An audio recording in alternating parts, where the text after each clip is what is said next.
So for part 2 of this look at power series, we're going to investigate two concepts known as the radius and interval of convergence. So consider the series a sub n times x to the n, which we define to be a power series. For what values of x does this series converge to a finite value? And for a power series, what we're eventually building to is that that finite value will match up with a known function. So let's look at the same series from part 1 of this video. The series from 1 to infinity for x to the n over n.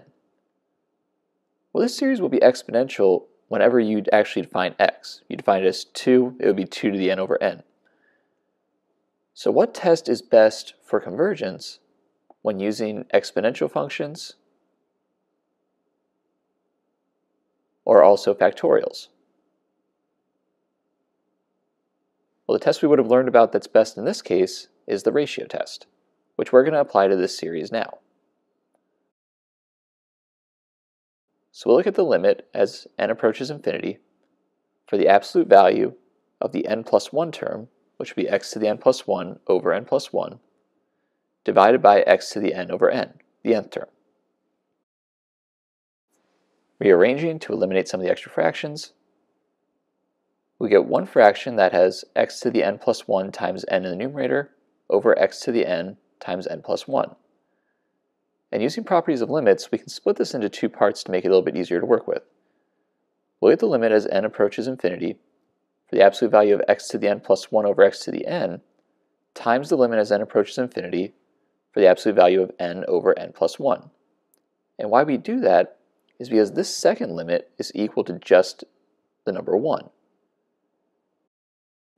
Which will leave us overall simplifying that first expression with the limit as n approaches infinity for the absolute value of x, since x to the n plus 1 divided by x to the n will simplify down to x to the first power.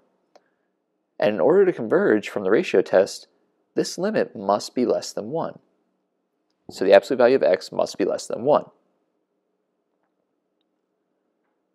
And that will happen when x itself is between -1 and +1.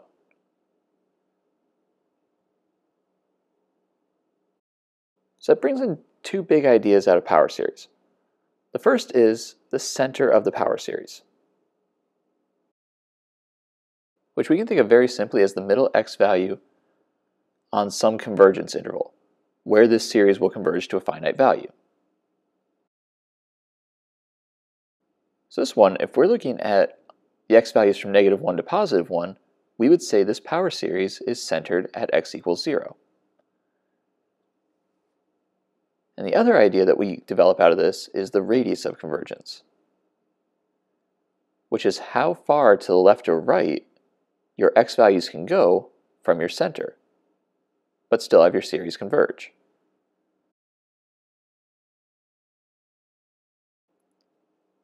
So here, we were centered at x equals 0, we go out to -1 and +1, that would give us a radius value of 1.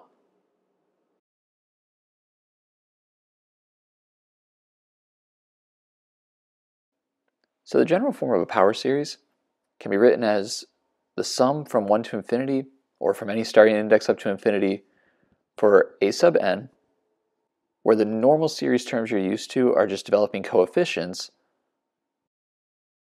to the functions of x that are written as the quantity x minus c to the n power. So n is determining your coefficients and also the power on your x variable.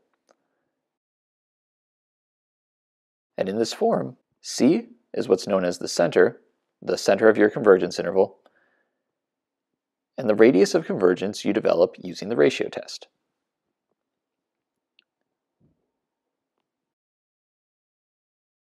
But this will leave us with one extra issue. For the series we've been looking at through both parts of this video, x to the n over n, we got an interval from -1 to 1 for our x values. But the problem is the ratio test only covered what was at the middle of that interval. It told us that once we're greater than -1 or less than 1, this series will definitely converge to a finite value. But what about x equals -1 and 1 themselves? The ratio test is inconclusive if that ratio were equal to 1.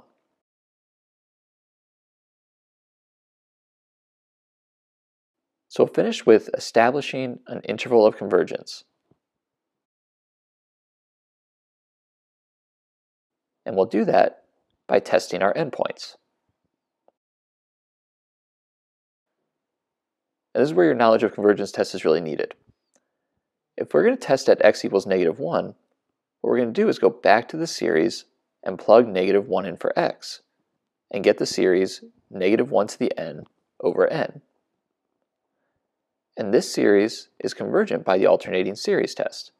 We are alternating signs between terms, and the limit of 1 over n as n approaches infinity is equal to 0. At x equals +1, we'll get the series 1 to the nth power over n, which simplifies down to just be 1 over n, which is our divergent harmonic series.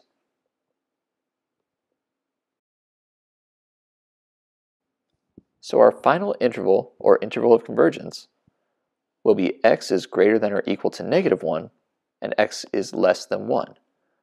And this represents all the x values where our power series will converge to a finite value.